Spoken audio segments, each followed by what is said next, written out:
Hello everyone, this is Turin here, and welcome to another entry in our Community Cast series. In this game, we're going to have a showdown between Chewie, who's going to be playing Clan Angren. He also appears to have brought some of the Ghost Lords, so it should be fun. And he's going to be facing off against Maximalson, who's going to be playing Norsca, and it looks like he does indeed have the Soul Crusher. So man, it's going to be some heavy metal for all. So guys, let's go ahead and take a look at the army compositions, and we can go from there. So for the front line of Chewie and Clan Angren, he does have some miners with blasting charges. So I definitely like this pick. It gives you a little bit of a contingency plan in case the Norscan player decides to bring, a very heavy champion front line, because it gives you some cheap armor piercing. But on top of that, the blasting charges also seem to do some pretty heavy damage against like cheap marauders. So if you're using, standard marauders or marauders with great opens, I think the blasting charges are definitely a pretty good inclusion here. In the middle, he does have some Dwarf Warriors kind of anchoring his line, and with their high melee defense, in conjunction with their decent weapon strength for their cost, they should be able to trade with standard marauders. Granted, against champions, they will falter. More miners on the far side for additional blasting charges. He does also have the Grumbling Guard. So the Grumbling Guard are pretty much an auto-include in all builds. This old Grumbler's aura is incredibly strong. It gives 18% vigor to pretty much anything that the center mass is hitting. So if you see that aura, it needs to be hitting the center mass of a unit or a group. So for example, this group of miners right here, it needs to be like right where that center flag is to be buffing them.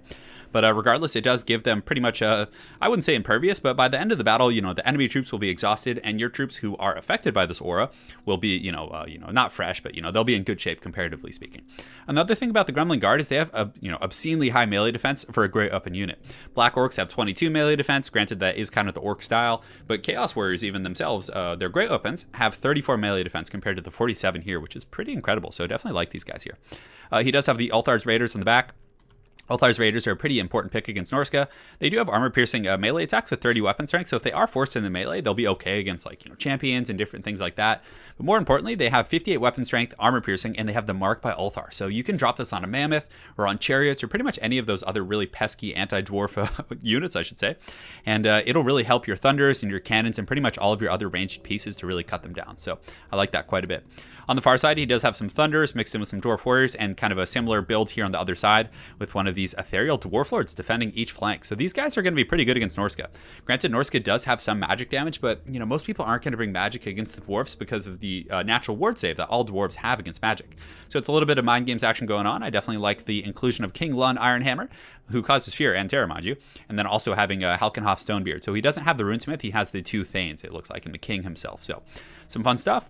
In the back, he does have the Goblobber, which is a great tool for taking out the Norscan infantry, whether it be champions or, some of the Marauder Berserkers. It's just a great tool. The debuff it has, for any of you guys that haven't seen it, is gives negative 16 leadership to anything it hits, which is, pretty good against low-tier infantry. He does have a cannon over here as well, which has had increased calibration, so it's going to be pretty good at kind of poking down those mammoths and all that kind of other good stuff. And of course, what dwarf versus monster army would be, incomplete, or complete, I should say, without Slayers. So he's got some Slayers in the back as well. And a standard Rune Lord with all the goodies. So I definitely like this army. It's really cool seeing, normally when you see the inclusion of the, the Ethereal Dwarf Lords of Clan Angren, it's kind of like, I don't know, they just feel clunky, but it actually seems like a natural fit here, like the way his army's set up. I like that quite a bit.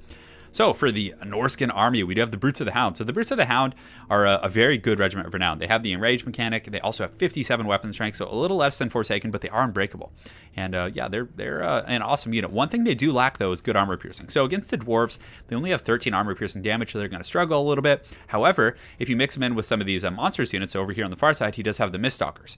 These guys have armor sundering. So I've seen some builds with Norsca where they'll actually use Brutes of the Hound and Berserkers and all that other kind of good stuff.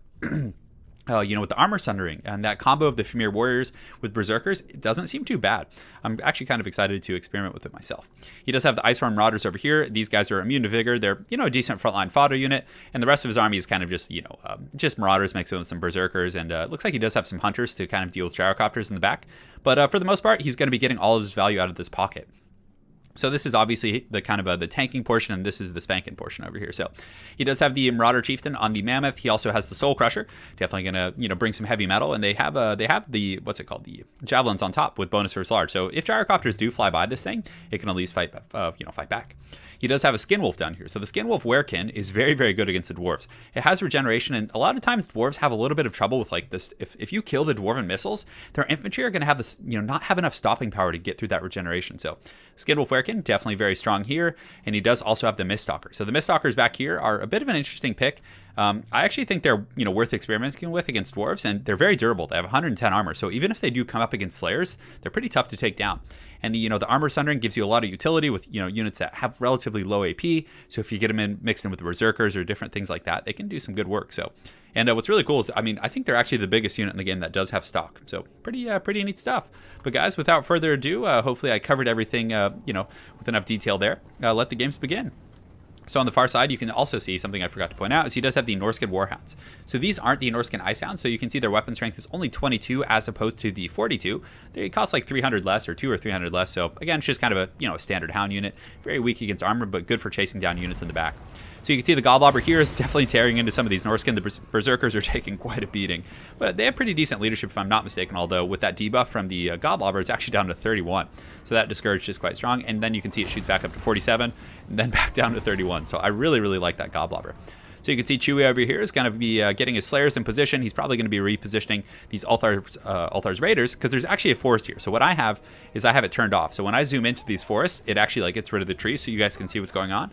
But he's going to be hiding these Althar's Raiders up in the trees here, and then that's going to be nice, because the Mammoths are probably going to charge like straight into this flank right here, get down and dirty. But these guys have a really nice position from which to fire. So at the same time, you can see the Gobblobber continuing to shoot at these Brutes of the Hound. So Chewie has changed his targeting. You can see Maximal San does have his Hounds over here on the flank, getting a little bit wild. And he has his Mammoths as well as the Skinwolf and his massive Goon Squad coming over here from the far side. So that's going to be pretty crazy for the Dwarves to deal with. You can see some of these Thunders taking their initial volley. Granted, they immediately get turned onto some of these Elephants. And Halkenhoff Stonebeard is actually, I like how he's using him in the front line, because he can use it to kind of break the charge. You can see the Grumbling Guard coming over. But the Grumbling Guard, unlike regular Longbeards, don't have the charge defense. So the blasting charges in here coming in and just annihilating some of these berserkers. It's so cool seeing them actually like run through the flames. It's very thematic. But across the entire front line, you can see the Norscan troops have been lit on fire. And like I was saying, the blasting charges are so darn strong against Marauders. I mean, look at that. That's like 30-40% of their HP. These berserkers essentially just got taken out of the picture. So I like that quite a bit.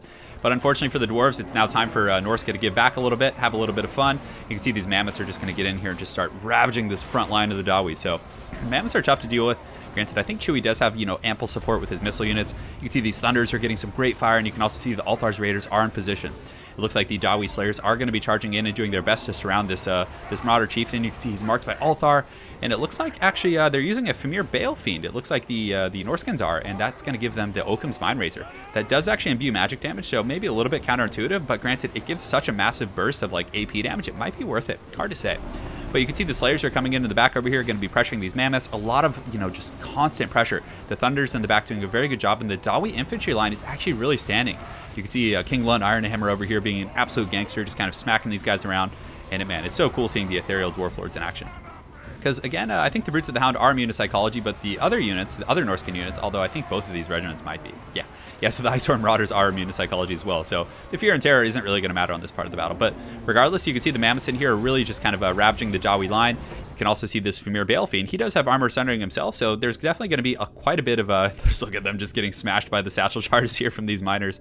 But there's going to be a lot of armor sundering. So if there are some berserkers nearby, it's definitely going to give them a lot more utility. So the Famir Bale Fiends and the Mammoths, I think, have finally realized that they need to get back on the Thunders. So they're going to be pushing back here to help out a little bit. And you can see this Marauder Chieftain has taken quite a beating already, guys. He's very beat up.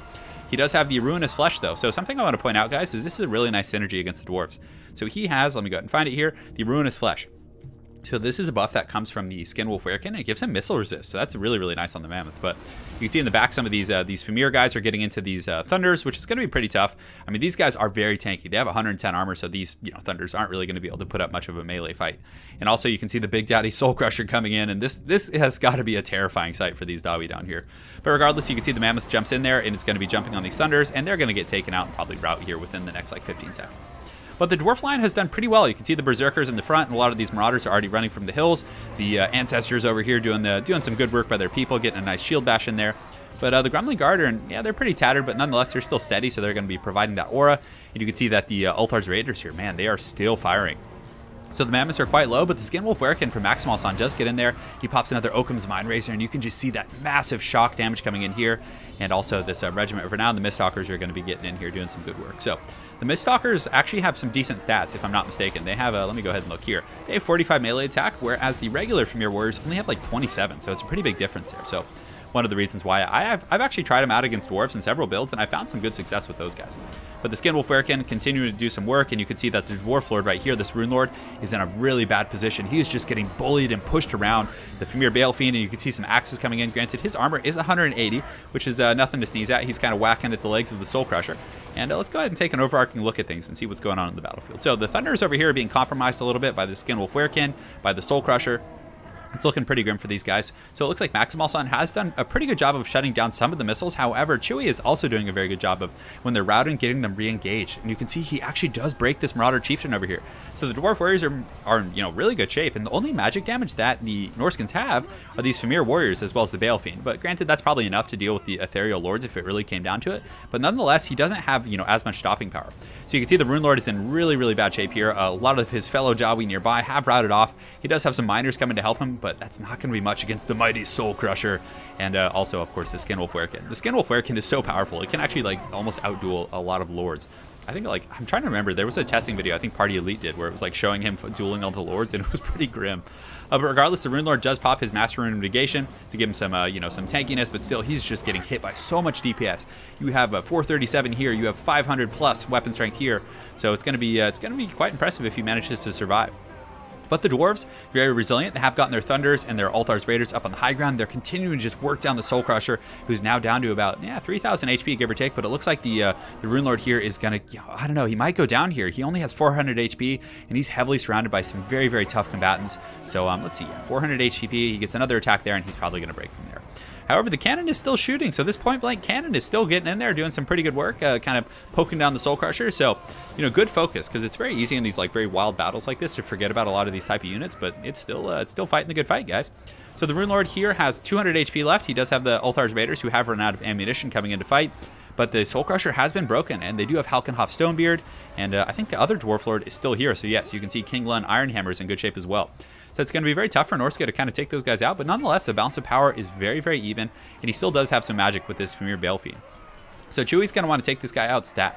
If he can take out this Famir Balefiend, it's pretty much going to get rid of most of the magic damage that's left. You can see the Mist Stalkers are broken, and the Ethereal Dwarf Lords are still about 70 or 80% of their HP, which is quite nice. You can see, are those some Norscan javelins coming? Oh, they're actually from the Soul Crusher. I was like, who's throwing javelins? I didn't remember seeing those. But the Skin Wolf Werekin is surrounded, and this Dwarf Lord should be able to kind of take him out. And the Skin Wolf Werekin, are they immune to psychology? It looks like they have Encourage, but they are not. So they can be, no, wait, can they be Terror Routed? I think they can.